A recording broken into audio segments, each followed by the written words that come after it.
Today's brief has been created with open source information readily available on the internet as well as books. However, take it with a pinch of salt because some aspects have been kept secret due to said country's Official Secrets Act, and sometimes Wikipedia is probably the best place to find the information. So sit back, relax, and let's get into today's briefing. The Cutty Sark is one of the world's most famous sailing ships to ever grace the world's oceans, due to her speed and the fact that she is still around today. But why is this? Well, let's have a look, shall we? The Cutty Sark was ordered on February 1st, 1869 from Scott and Linton, costing a mere £16,150 and being laid down in Dumbarton in the same year, being launched in late November and entering service in February 1870. She is a 2,100 ton vessel with a 65 metre long hull and 85 metre overall length. Her beam is just under 11 metres and she has a draft of 6.1 metres. Her hull would be made out of wood with iron framing.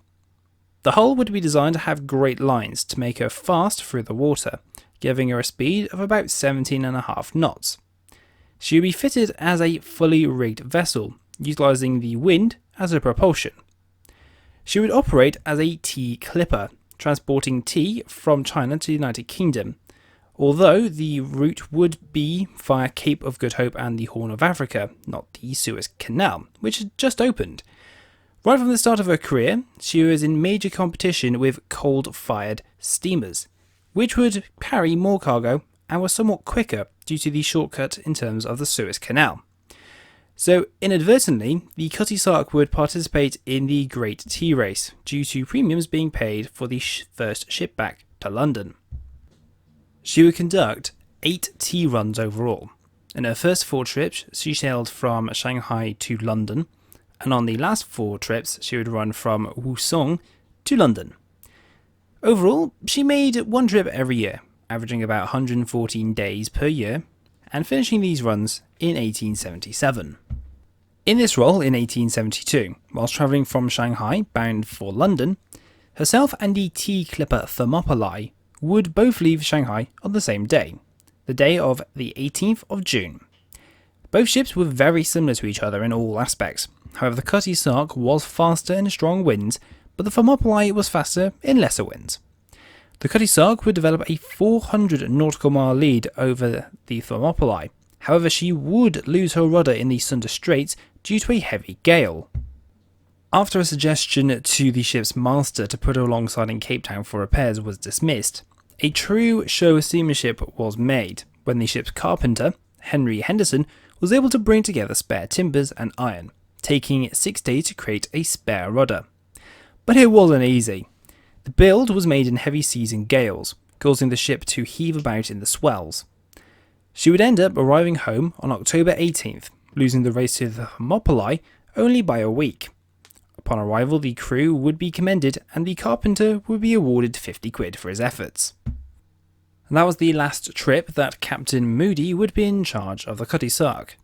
He would be succeeded by Captain Moore, but he would only be in charge for the next trip to the Far East. By the end of 1877, she left London bound for Sydney, where she would take on coal for Shanghai, arriving in April of 1878.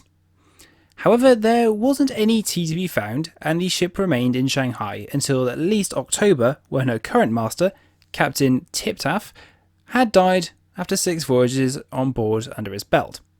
His first mate, James Smith Wallace, would take over command. He faced a problem. There was no more tea to transport, so he'd have to transport anything he could find. This was cargoes like coal, castor oil, and other cargoes. Under Wallace, his first mate would be known as Sidney Smith, as a probably good idea if you remember that name.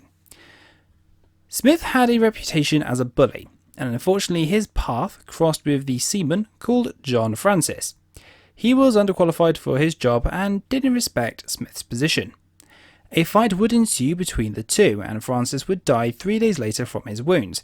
As a result, Smith would be confined to his cabin. The ship would end up in Angier, where Captain Wallace would dispose of the weapon that Smith used to mortally wound Francis, but weirdly allowing Smith to jump ship. The crew would attempt a mutiny as Most did not agree with his actions and decisions, and he had to clamp some of the members of the crew in irons.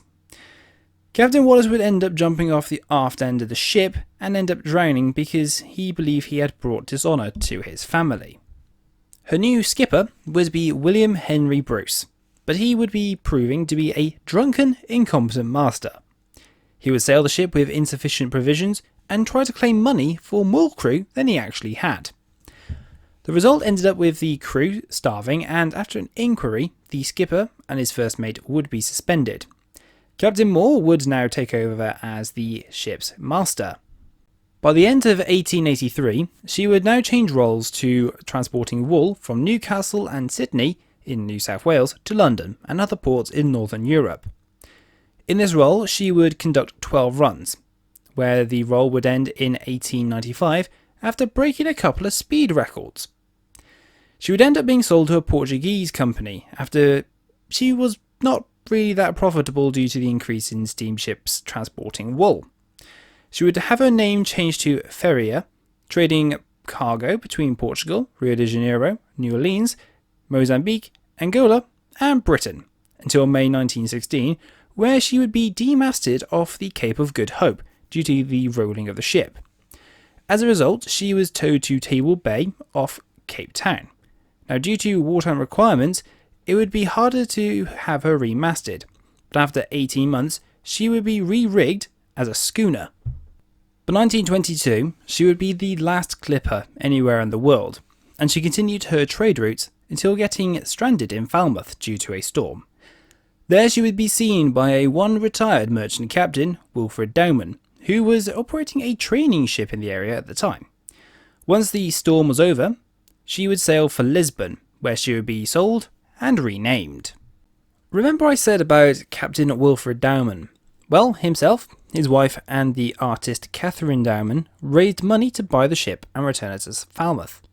Her rigging could be replaced to her original arrangements, and she would be enrolled to be used as a merchant cadet training ship. She would then later be enrolled as the auxiliary vessel to the training ship HMS Worcester, who was on the Thames, until 1950 when she was surplus for requirements, and she would be moved for a quick little refit. Then she took part in the Festival of Britain.